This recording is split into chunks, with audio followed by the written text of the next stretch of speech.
નમસ્તે મિત્રો, સ્વાગત છે તમારું મારી આ યુટ્યુબ ચેનલ પર. મિત્રો, ધોરણ 10 ગુજરાતી મીડિયમ વિષય વિજ્ઞાનની એકમ કસોટી જુલાઈ મહિનાની જે આવવાની હતી તે આવી ગઈ છે. તો એના પેપરનું સોલ્યુશન કંઈક આ પ્રમાણે છે.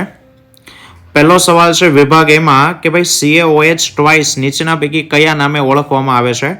તો મિત્રો 4 ઓપ્શન આપ્યા છે અને એમાં જવાબ આવશે ઓપ્શન ડી, આપેલા તમામ. બીજો સવાલ છે આહાર શૃંખલાના દરેક તબક્કે કેટલી ઉર્જા પ્રવેશે. તો એક સ્તરેથી બીજા સ્તરે 10% ઉર્જા જાય, ઓપ્શન એ. ત્રીજો પ્રશ્ન આહાર શૃંખલાનું પ્રથમ પોષક સ્તર ખાલી જગ્યા સજીવો છે તે હોય તો કે ઉત્પાદકો. ચોથો પ્રશ્ન છે કે લોખંડના કાટનું સૂત્ર છે તે જણાવો. તો લોખંડના કાટનું સૂત્ર થાય Fe2O3 × XH2O અથવા તો ફક્ત Fe2O3 લખો તો પણ ચાલે. મિત્રો, વિભાગ બી માં પહેલો પ્રશ્ન છે કે ભાઈ ઉષ્માક્ષેપક રાસાયણિક પ્રક્રિયા એટલે શું અને તેના ઉદાહરણ આપો. તો કે જે રાસાયણિક પ્રક્રિયામાં નિપજના નિર્માણની સાથે ઉર્જા અથવા તો ઉષ્મા મુક્ત થતી હોય તો તેને ઉષ્માક્ષેપક પ્રક્રિયા કહેવાય અને એના 5 ઉદાહરણો છે. CaO + H2 it gives CaOH twice plus ઉષ્મા. બીજું છે કુદરતી વાયુનું સળગવું. ત્રીજું કોલસાનું સળગવું. ચોથું શ્વસન અને પાંચમું વનસ્પતિ દ્રવ્યોનું વિઘટન થઈને ખાતર બનવું, એને પણ ઉષ્માક્ષેપક પ્રક્રિયા કહેવાય. એના પછીનો વિભાગ બીમાં પ્રશ્ન છે કે ભાઈ વિઘટન પ્રક્રિયા કોને કહેવાય. ઉષ્મીય વિઘટન અને વિદ્યુતીય વિઘટનનું એક ઉદાહરણ આપો. તો મિત્રો, વ્યાખ્યા કે ભાઈ જે રાસાયણિક પ્રક્રિયામાં એક પ્રક્રિયા તૂટી અને 2 કે તેથી વધુ નિપજ બનાવતી હોય તો તેને વિઘટન પ્રક્રિયા કહેવાય. હવે એમાં ઉષ્મા, તો કે ઉષ્માની મદદથી થતું વિઘટન એને ઉષ્મીય વિઘટન કહેવાય. ઉદાહરણ 2 લખ્યા છે તમારી સામે છે. અને બીજું છે વિદ્યુત પ્રવાહની મદદથી કરવામાં આવતું વિઘટન, એને વિદ્યુત વિભાજન કે વિદ્યુતીય વિઘટન છે તે કહેવામાં આવે છે.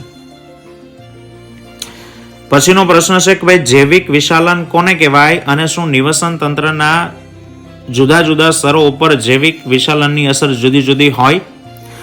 તો કે આહાર શૃંખલાના વિવિધ પોષક સ્તરે રહેલા સજીવોમાં જૈવ અવિઘટનીય પદાર્થની સાંદ્રતામાં થતો ક્રમશઃ વધારો એને જૈવિક વિશાલન કહેવાય.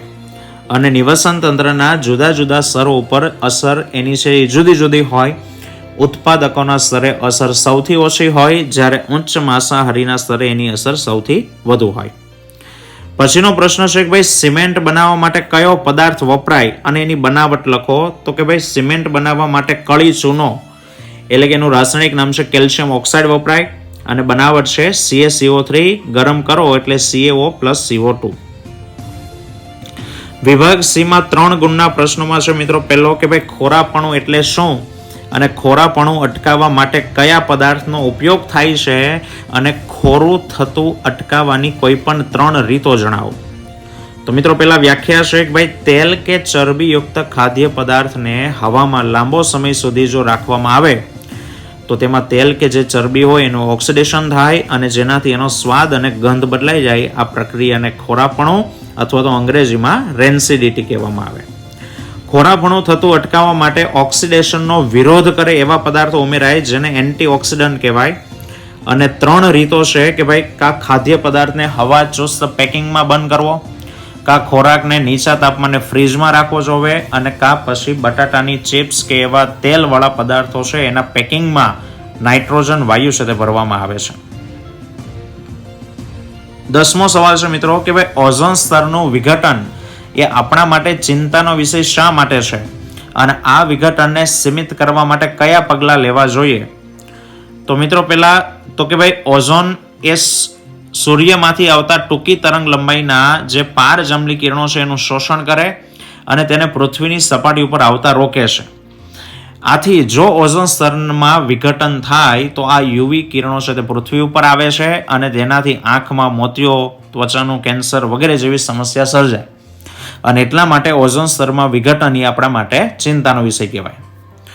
હવે ભાઈ આ વિઘટનને સીમિત કરવા માટે શું કરવામાં આવ્યું છે. તો કે ઈસવીસન 1987માં સંયુક્ત રાષ્ટ્ર પર્યાવરણ કાર્યક્રમ, જેનું ટૂંકું નામ છે યુનેપ, યુનાઇટેડ નેશન એન્વાયરમેન્ટ પ્રોગ્રામ દ્વારા સર્વાનુમતે CFCના ઉત્પાદનને 1986ના સ્તર ઉપર સીમિત કરવામાં આવ્યું.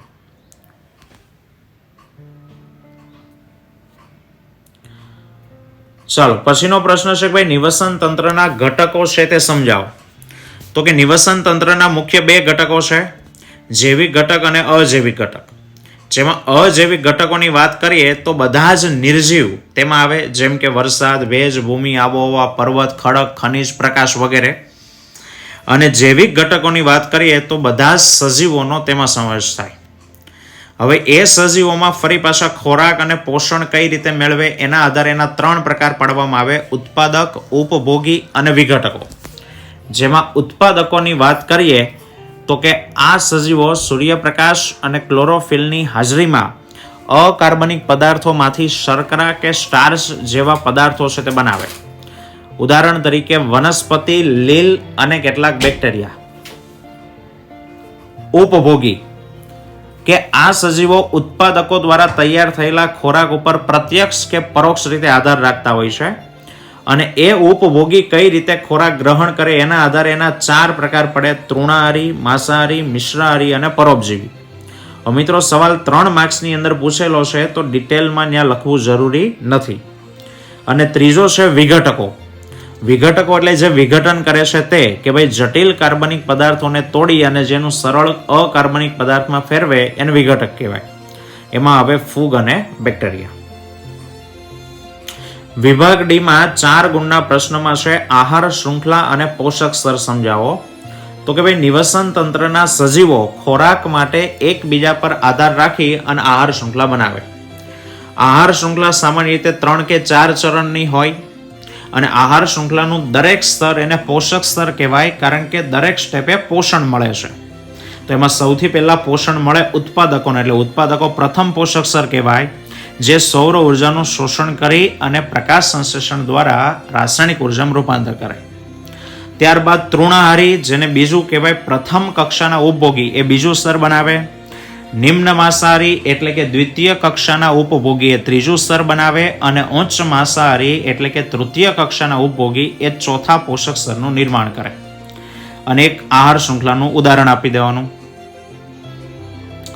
ચલો, ત્યાર પછી સવાલ છે ક્ષારણ એટલે શું, તેના વિશે નોંધ લખો.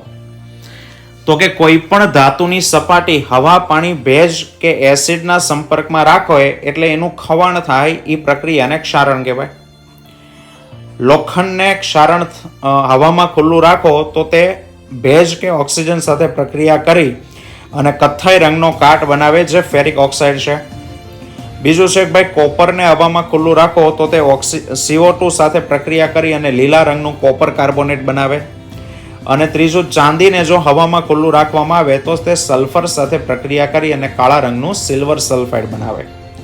અને તેને અટકાવવાના ઉપાયો, ભાઈ તેના ઉપર રંગ કરવાથી, ગ્રીસ, તેલ લગાવીને, કે પછી ક્રોમિયમ ધાતુનું પ્લેટિંગ એટલે કે ઢોળ ચડાવીને, કે પછી ગેલ્વેનાઇઝેશન કરીને, કે એનોડીકરણ કરીને ક્ષારણ છે તે અટકાવી શકાય. તો મિત્રો, આવા જ અભ્યાસને લગતા વિડીયો જોવા માટે અમારી ચેનલને સબસ્ક્રાઇબ કરો. વિડીયો જો ગમ્યો હોય તો લાઈક કરો, શેર કરો અને બીજા તમારા મિત્રો સુધી પહોંચાડો.